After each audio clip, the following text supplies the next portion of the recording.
चौकीदार दफादार वो मामला है जो बिहार की राजनीति में सबसे ज्यादा गर्म हुआ है।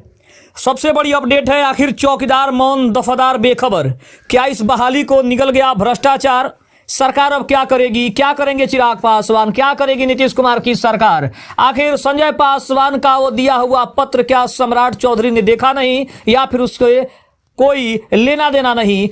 आखिर मौन दफादार इस बात का इंतजार कर रहे हैं कि उस पत्र का क्या हुआ।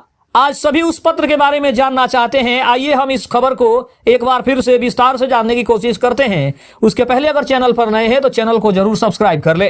नमस्कार, मैं हूं संजीव सिंह और आप देख रहे हैं आप तक न्यूज।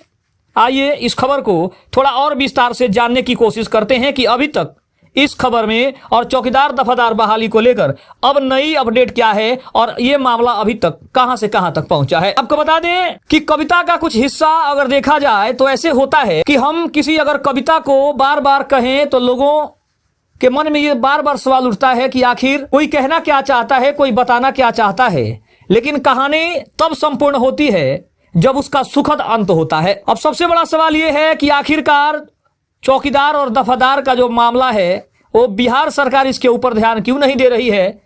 इसके ऊपर कोई एक्शन क्यों नहीं हो रहा है?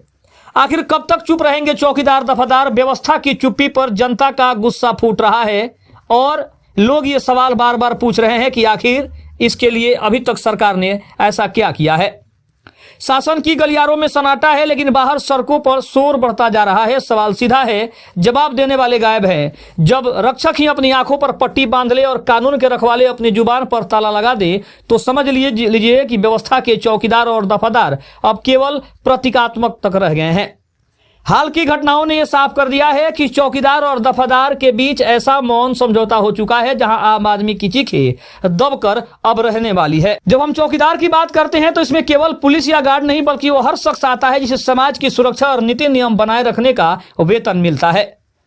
शहर जब जल रहा हो और पहरेदार अपनी नींद का बहाना करे तो वह नींद नहीं बल्कि उस अपराध में उसकी बराबरी की हिस्सेदारी होती है। ये किसी शायर ने कहा था और यह बिल्कुल सटीक बैठ रहा है।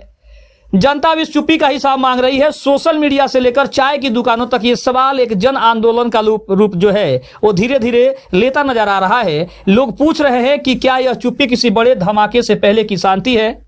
अगर प्रशासन ने समय रहते अपनी जुबान नहीं खोली और जवाबदेही तय नहीं की तो यह मौन आने वाले समय में एक बड़े जन आक्रोश को जन्म दे सकता है। तब न तो चौकीदार की दलील काम आएगी और न ही दफादार की वर्दी का रौब दिखेगा। लेकिन आपको बता दें कि चौकीदार दफादार बहाली मामले में कहीं न कहीं इस बात की संभावना सबसे ज्यादा है कि आखिर चिराग पासवान हो, बिहार के मुख्यमंत्री नीतीश कुमार हो या फिर नेता के प्रतिपक्ष तेजस्वी यादव हो, इन सभी से जनता ये जवाब मांग रही है कि आखिर इसके ऊपर सरकार फैसला कब करेगी। आखिर नई बहाली जब शुरू हो जाएगी तो पुरानी व्यवस्थाओं का क्या होगा, उन लोगों का क्या होगा जो इस मुहिम में लगे हुए हैं कि आज नहीं तो कल फैसला उनके हक में होगा। क्योंकि 2023 में अगर सुप्रीम कोर्ट के आदेश को हम देखें तो उसमें एक बात स्पष्ट था कि पुरानी बहाली को फिर से नहीं किया जाएगा, उस व्यवस्था को फिर से पुनर्जीवित नहीं किया जाएगा। अब जो बहाली होगी वो मेरिट लिस्ट पर होगी। लेकिन सवाल वही है कि आखिर उन लोगों का क्या होगा जो अनुकंपा के सहारे अभी तक उस उम्मीद में बैठे हुए हैं, उनका परिवार उस उम्मीद में बैठा है कि एक ना एक दिन सरकार उनके हक में फैसला सुनाएगी और उनके परिवार का कोई सदस्य उस नौकरी को पालेगा और फिर से अपने परिवार का भरण पोषण तय समय से और अच्छे तरीके से कर सकेगा। खबर आपको कैसी लगी कमेंट में जरूर बताइएगा। तब तक के लिए धन्यवाद। जय हिंद, जय भारत।